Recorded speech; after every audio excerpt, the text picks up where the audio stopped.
अस्सलामुअलैकुम, आप देख रहे हैं समा, मैं हूँ इरम ज़ईन। शाहनवाज अली कादरी अपडेट कर रहे थे। पाकिस्तान में सूरज गहरा गया। कराची में सूरज ग्रहण इंतहा को पहुंचा। सखर में वाज़े रिंग ऑफ फायर का नज़ारा देखा गया। हर तरफ अंधेरा छा गया। दिन में शाम का समा पैदा हो गया। लाहौर, इस्लामाबाद, पेशावर और कोयटा में भी चांद सूरज के आगे आ गया। पाकिस्तान में 2020 का पहला सूरज ग्रहण। कराची से पेशावर तक सूरज गहरा गया। कराची में सूरज ग्रहण का आगाज 9:26 पर हुआ। शहरियों ने काले चश्मे पहनकर सूरज का नज़ारा किया। सखर में लोगों ने पहली बार रिंग ऑफ फायर का नज़ारा देखा। 11:07 पर सूरज को मुकम्मल ग्रहण लगा तो अंधेरा छा गया। दिन में शाम का समा पैदा हो गया। लाहौर, इस्लामाबाद, पेशावर और कोयटा में भी चांद सूरज के आगे आया तो सूरज भी चांद बन गया। लाहौर में सूरज के 91.1% हिस्से को ग्रहण लगा। पेशावर में सूरज ग्रहण पर जुज़वी तौर पर अंधेरा हुआ। डेरा गाजी खान में सूरज ग्रहण लगने पर लोगों ने नमाज कसौफ अदा की। फैसलाबाद और मुल्तान के लोगों ने भी सूरज ग्रहण का नज़ारा देखा। खानपुर और बहावलपुर में सूरज ग्रहण के दौरान सड़कों पर ट्रैफिक कम रही। आवाम ने घरों पर रहकर सूरज ग्रहण का नज़ारा करने को तरजीह दी। ग्रहण खत्म होते ही सूरज फिर अपनी पूरी आबोताब से चमकने लगा। Director institute of science and technology Jamia Karachi professor Javed Iqbal कहते हैं पाकिस्तान में अगला सूरज ग्रहण 2022 में होगा। मजीद क्या कहना था, आइए देख लेते हैं। पाकिस्तान में जो अगला सोलर इक्लिप्स है, जो कि जुज़वी सोलर इक्लिप्स है, वो अक्टूबर 25, 2022 में नज़र आएगा। इसके अलावा इस साल के आखिर में एक टोटल सोलर इक्लिप्स है, वो साउथ अमेरिका के जो मुख्तलिफ ममालिक जिसमें चिली शामिल है, वहाँ पर टोटल इक्लिप्स होगा। लेकिन पाकिस्तान में वो जो मुकम्मल सूरज ग्रहण जो इस साल के आखिर में होगा वो नज़र नहीं आएगा। सूरज ग्रहण अल्लाह की निशानी है। अल्लाह से रुजू करना चाहिए, तोहमात से बचना चाहिए। मौलाना ताहिर अशरफी ने समा से गुफ्तगू में कहा कि सूरज ग्रहण के मौके पर नवाफिल अदा करने चाहिए। मजहबी स्कॉलर बिलाल कुतुब वबा के दौर में कसरत से इस्तिग़फ़ार की ज़रूरत है। पाकिस्तान समेत दुनिया भर में सूरज ग्रहण ये अल्लाह की निशानी है।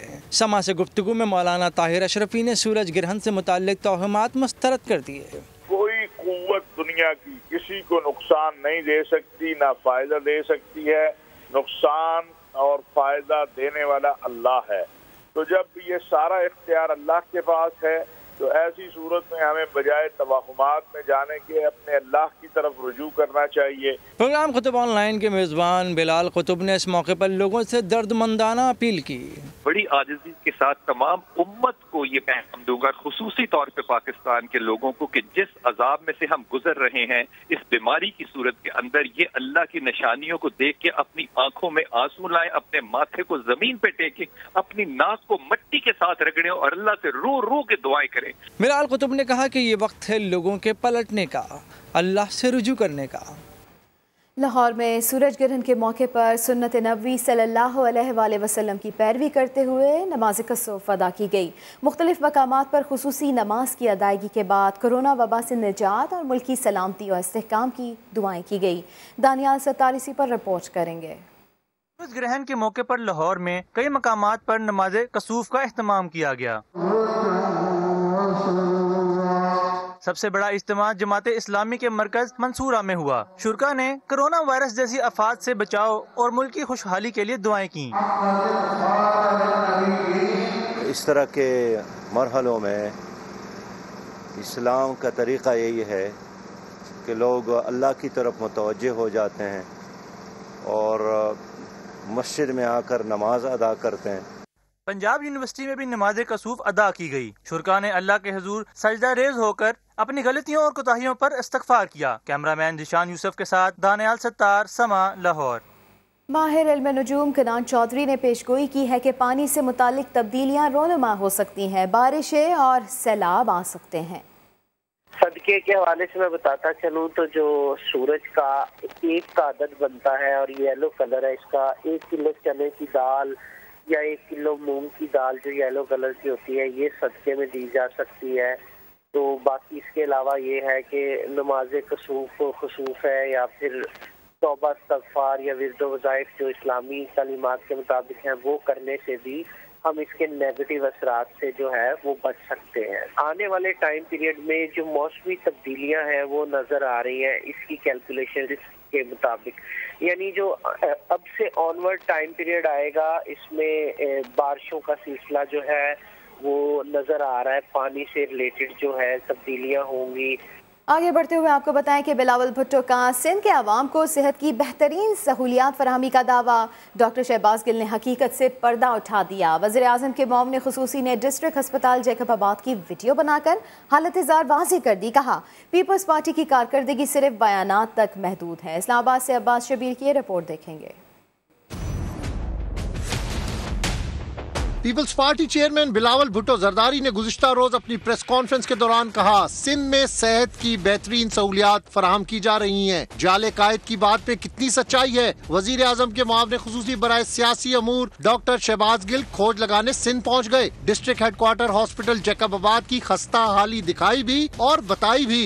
बिलावल भुट्टो साहब फरमा रहे थे कि हमारे पास इतने जबरदस्त हॉस्पिटल हैं कि आप एक भी ऐसा दिखा दें। बिलावल जरदारी साहब, ये है जिला जैकबाबाद का सबसे बड़ा हॉस्पिटल। यहाँ पर आपने कोरोना तो क्या किसी अमूमी बीमारी का इलाज इस हॉस्पिटल में नहीं किया जा सकता। जिस तरह गंदगी के अंबार है, जिस तरीके से टूट फूट है, उस जिले में ये हाल है। यकीन कीजिए किसी मुल्क में जानवरों के लिए भी ऐसा हॉस्पिटल नहीं होता जैसा आपने इंसानों के लिए बनाया हुआ है। शहबाज गिल ने कहा पीपल्स पार्टी की अवामी खिदमत जबानी जमाखत से ज्यादा कुछ नहीं। क्या बिलावल जरदारी साहब यहाँ पे इलाज करवाएंगे? जो वो बता रहे थे कि उन्होंने इतने जबरदस्त हॉस्पिटल बनाए हैं कि पूरी दुनिया में कहीं नहीं। आपकी वो जो खूबसूरत बातें प्रेस कॉन्फ्रेंस में होती हैं, वो जो आपका कॉल होता है और ये जो आपकी असल शक्ल और आपका असल फेल है, इसमें क्या तजाद है? वजीर आजम के मुआविन खुसूसी ने ये भी कहा कि अपनी आंखों से देख आया हूँ सिंध से बेहतर तो बलोचिस्तान के हॉस्पिटल्स हैं। कराची में लॉकडाउन, बाजार बंद, स्कूल बंद, लेकिन बिजली कहाँ जा रही है? के इलेक्ट्रिक बिजली की मुसलसल पैदावार करने में नाकाम। कराची में दिन का आगाज लोड शेडिंग से होता है, रात होती है तो बिजली गायब होती है।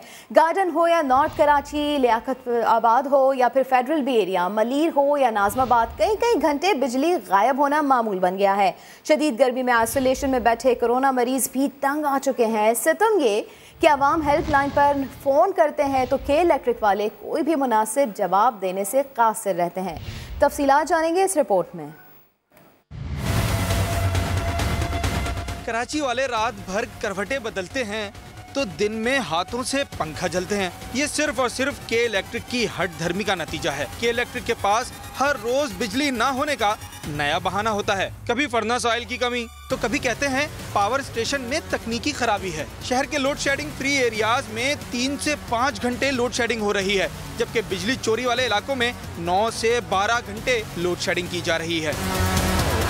तर्जमान के इलेक्ट्रिक से जब हालिया लोड शेडिंग का पूछा तो जवाब मिला गर्मी की शिद्दत बढ़ने से तलब में इजाफा हुआ है।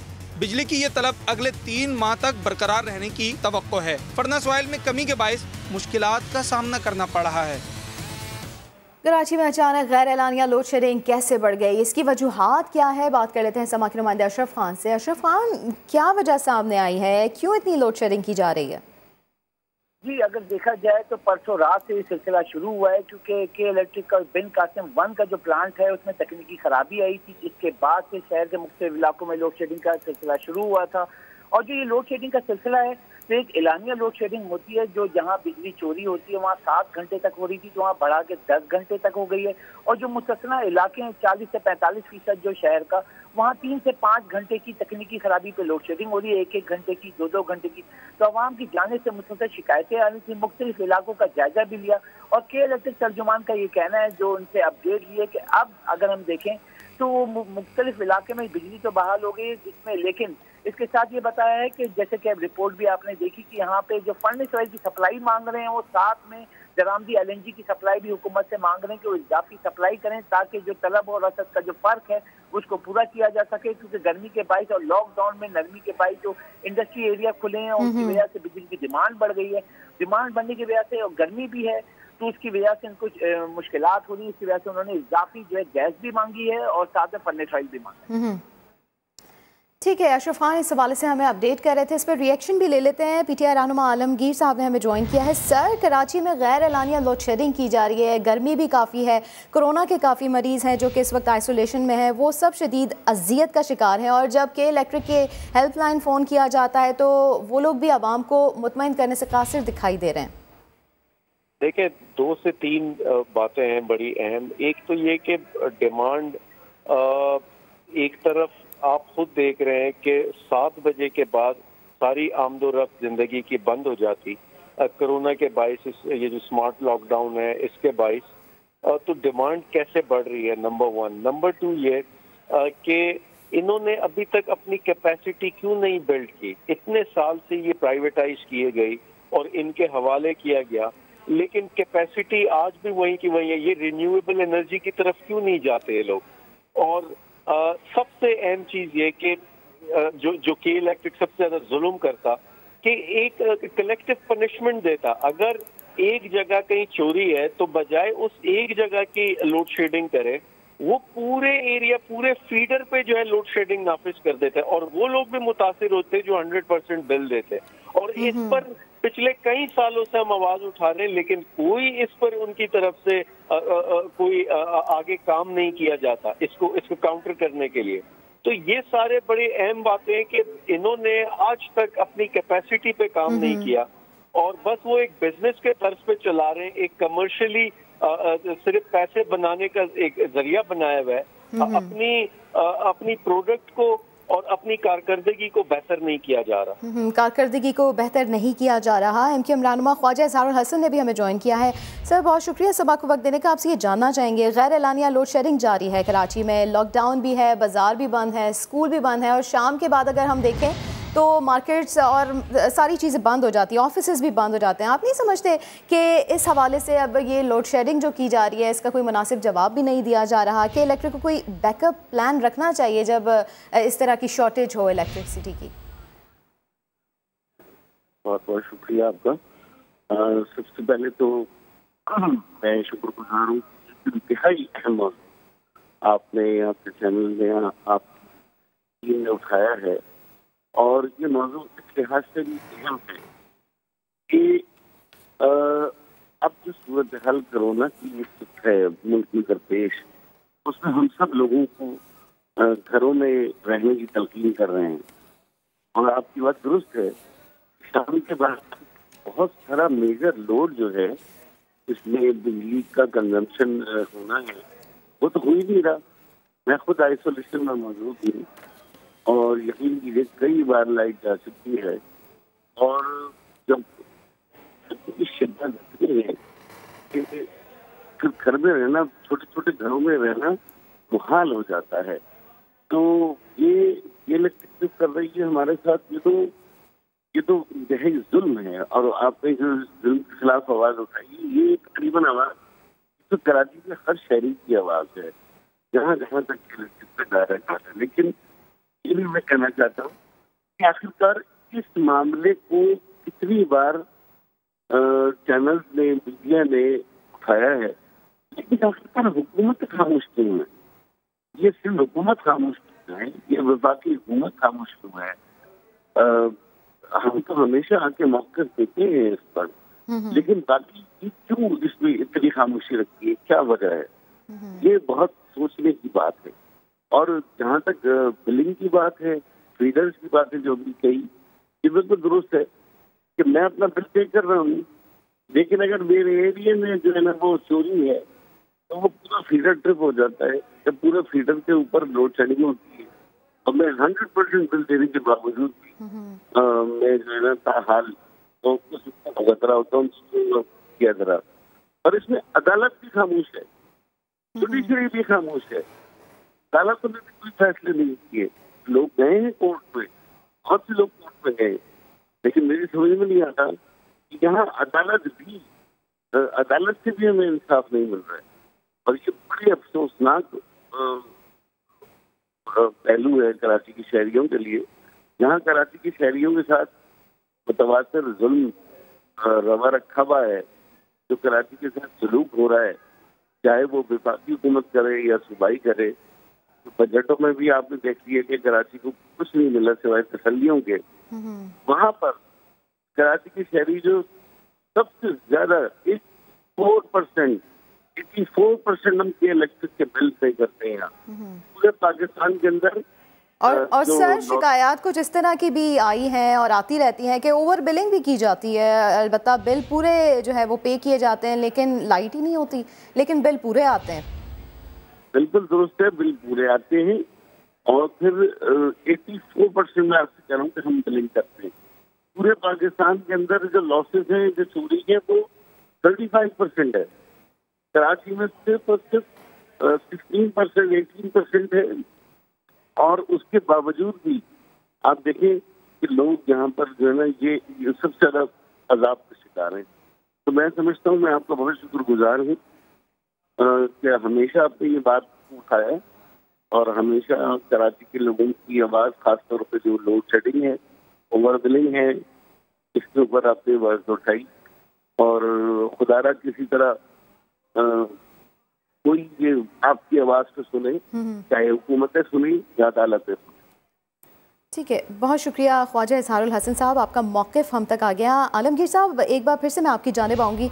जिस तरह से ख्वाजा इजहारुल हसन साहब भी कह रहे हैं कि सिंध हुकूमत भी खामोश है, वफाकी हुकूमत भी खामोश है, आप नहीं समझते कि ये भी एक सवालिया निशान है? गर्मी बढ़ रही है, लोड शेडिंग बढ़ रही है, इस हवाले से अब बात होनी चाहिए। देखिए, वफाकी हुकूमत ने इस पर रेगुलेटरी अथॉरिटी वफाकी हुकूमत के पास है, हम उनको रेगुलेट कर सकते हैं। बट ये एक प्राइवेट सेक्टर है और ये खुद इसकी जिम्मेदार है इसकी डिस्ट्रीब्यूशन की, और उसमें वफाकी हुकूमत सिर्फ जहाँ तक रेगुलेशन का ताल्लुक है, वफाकी हुकूमत का वो किरदार है उसमें। और हम यहाँ तक इस नैच तक बात हुई कि हमने के इलेक्ट्रिक के खिलाफ FIR बनाने की तजवीज दी, जो नेपरा की अथॉरिटी है उसकी जानिब से। जब के इलेक्ट्रिक की जानिब से कोई कमी पेशी की गई तो हम सिर्फ रेगुलेट कर सकते हैं, वेयर एज इसकी डिस्ट्रीब्यूशन, इसकी मैनेजमेंट वो सब के इलेक्ट्रिक के पास है। और इसके खिलाफ मैं खुद MNA हूँ, अपने हल्के में दर्जन एहतजाज कर चुका हूँ के इलेक्ट्रिक के खिलाफ। ठीक है, आपका ये कहना है कि डिस्ट्रीब्यूशन और मैनेजमेंट इसका फुकदान दिखाई देता है कि इलेक्ट्रिक में। बहुत शुक्रिया आलमगीर साहब, आपने इस समय से बात। कराची में बिजली की बंदिश ने लोगों की जिंदगी अजीरन बना दी है। इस वक्त समा के नुमाइंदे खुर्शीद आलम न्यू कराची में मौजूद हैं, उनसे बात कर लेते हैं। जी खुर्शीद आलम, बताइएगा क्या सूरत हाल देख रहे हैं आप यहाँ पर? जहाँ मैं इस वक्त मौजूद हूँ न्यू कराची सेक्टर 5D में, जहाँ पर तकरीबन 6 से 8 घंटों के लिए बिजली आती है। मैं फिर कह रहा हूँ कि यहाँ 6 से 8 घंटों के लिए बिजली आती है। बाकी लोगों के मुताबिक 16 से 18 घंटे यहाँ बिजली नहीं रहती। यही वजह कि यहाँ पर बच्चे और ख़वातीन धूप में खड़े हैं, बिजली दो के नारे भी लगा रहे हैं। उनका ये कहना है कि बिल हम बाकायदगी से अदा करते हैं, लेकिन बिजली न होने की वजह से छोटे छोटे घर हैं, जिसकी वजह से इनका गुजारा बहुत मुश्किल है। कैमरामैन कासिम रईस साहब को दिखाएंगे, छोटे छोटे घर हैं कि जहाँ पर लाइट जाने के बाद धूप की शिद्दत जो है मकीनों को बेचैन कर देती है और वो सख्त बेचैनी के आलम में अपना ये वक्त गुजारते हैं। और उसके बाद रात के वक्त शदीद हफ्स के आलम में भी उन्हें रात गुजारनी पड़ती है। अंधेरों में मर्द तो बाहर आ जाते हैं, लेकिन ख़वातीन कहाँ जाएं? इलाके के लोगों का कहना है कि बिल बाकायदगी से अदा करने के बावजूद उनके इलाके में बिजली का जो एलानिया और गैर एलानिया तातुल है वो 16 से 18 घंटों पर मुहित हो चुका है। और उनका ये कहना है कि अगर उनके मसले को हल नहीं किया गया तो वो लोग किसी रोज़ सड़क को बंद कर देंगे। जी खुर्शीद आलम अपडेट कर रहे थे। अभी आपको बराह रास्त लिए चलते हैं। पाक से ज़मीन पार्टी के सरबराह मुस्तफ़ा कमाल प्रेस कॉन्फ्रेंस कर रहे हैं। बचा लिए हमने, आपकी सारी बातें बचा ली। ये भाई हम हीरो हैं आपके, हम हीरो हैं। देखो हमने कोई पब्लिकली आपके खिलाफ बात नहीं की। देखो भाई ये मुस्तफ़ा कमाल और ये PSP वाले गद्दार है भाई आपके। भाई आप इनको माफ नहीं करना, हम तो हीरो हैं भाई आपके। भाई एक तकरीर करेंगे, इन सबको हीरो करार दे देंगे। और ये सब लोग इस गुमान में है कि अल्ताफ हुसैन को दोबारा ये वापस ले आएंगे। तो एक फैक्टर तो सारा ये जो भी ये जो सांसें मिली हैं ये MQM पाकिस्तान बनाने से मिली है कि आज अल्ताफ हुसैन फिर खून पीने लगा। दूसरा फैक्टर कि इस शहर में 2018 में जो इलेक्शन हुए, इस शहर को पीटीआई की गोदों में डाल दिया गया। इसको, इस शहर को पीटीआई की गोदों में डाल दिया गया। पीटीआई की मौजूदगी, उनकी नाअहली, उनका शहर में पेनिट्रेट नहीं करना, उनका उस खाली जगह को पूर्ण नहीं करना अल्ताफ हुसैन को सूट करता है। उसने अल्ताफ हुसैन को और जिला बख्शी। पीटीआई का इस शहर पे किसी भी तरीके से काबिज हो जाना, गैर जमहूरी तरीके से इस पे काबिज हो जाना, जिसने भी ये काम किया उससे अल्ताफ हुसैन को जिंदा होने में मदद मिली।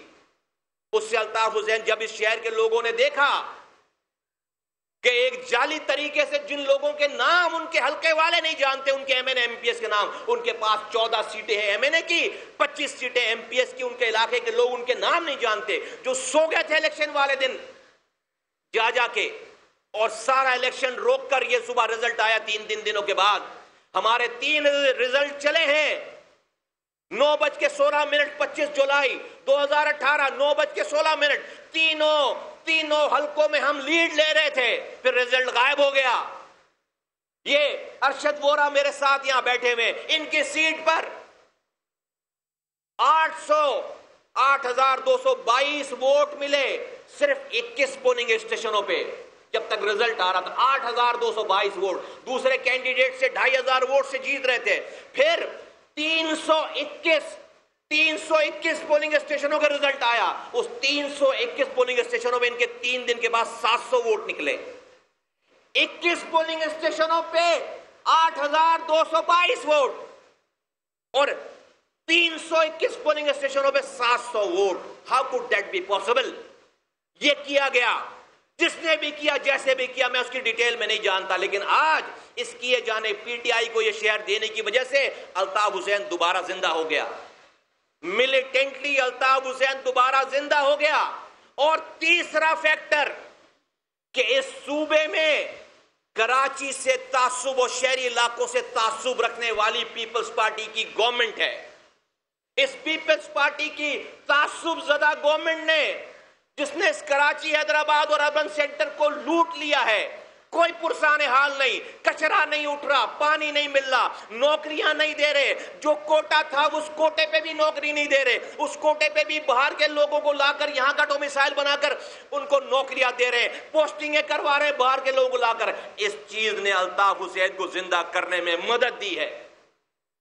इस तीसरे फैक्टर ने लोगों की महरूमियों के ऊपर मरहम रखने के बजाय जलती पे तेल का काम किया है, और इससे अल्ताफ हुसैन जिंदा हुआ है। जेनविन लोगों का रास्ता रोका गया है और इससे अल्ताफ हुसैन जिंदा। ये 3 फैक्टर हैं। एमक्यूएम पाकिस्तान बनाकर अल्ताफ हुसैन को जिंदा किया गया, रीबर्थ हुई है उसकी। पीटीआई को यह शहर देकर अल्ताफ हुसैन को जिंदा किया गया कि महरूमिया वो इतने नाअहल हैं कि उनके हल्के के लोग नहीं जानते। महरूमिया वो जो वैक्यूम था वैसी का वैसे ही रहा। और ये मुतासिर पीपल्स पार्टी की गवर्नमेंट जिसने कोई ये इंटीरियर के अंदरूनी सिंध के लोगों के साथ भी मुखलिस नहीं है।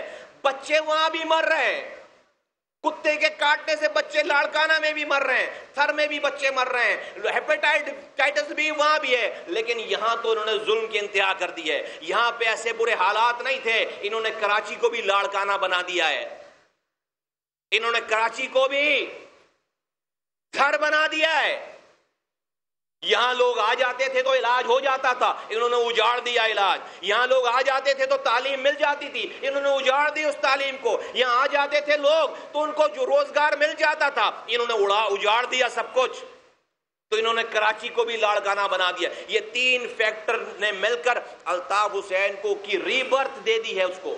और उसके अल्ताफ हुसैन के दोबारा मिलिटेंटली जिंदा होने का मकसद क्या है कि वो कोई अवामी मजमा नहीं करेगा, वो सिर्फ उसको एक काम आता है, बंदे मारना, कत्लो गारतगरी करना,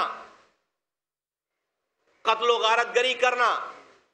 लेकिन मैं दोबारा इस मुल्क के कर्ता धर्ताओं को रियासत पाकिस्तान को आवाज लगाकर और इस मुल्क के एक एक आदमी को, इस शहर के एक एक आदमी को आवाज लगाकर, इस सिंध के एक एक आदमी को आवाज लगाकर कहता हूं, अभी मुस्तफा कमाल और उसके लोग जिंदा हैं, मरे नहीं हैं।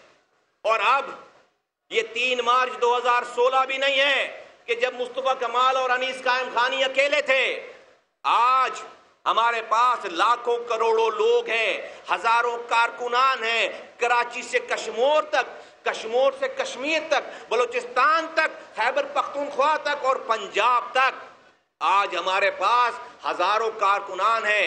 हमें कल नहीं दबा सके 3 मार्च 2016 को, तो ये अल्लाह ताला की मदद और ताईद के साथ हम इनकी नापाक, इनके अज़ाइम को हम आज नहीं शर्मिंदा ताबीर होने देंगे।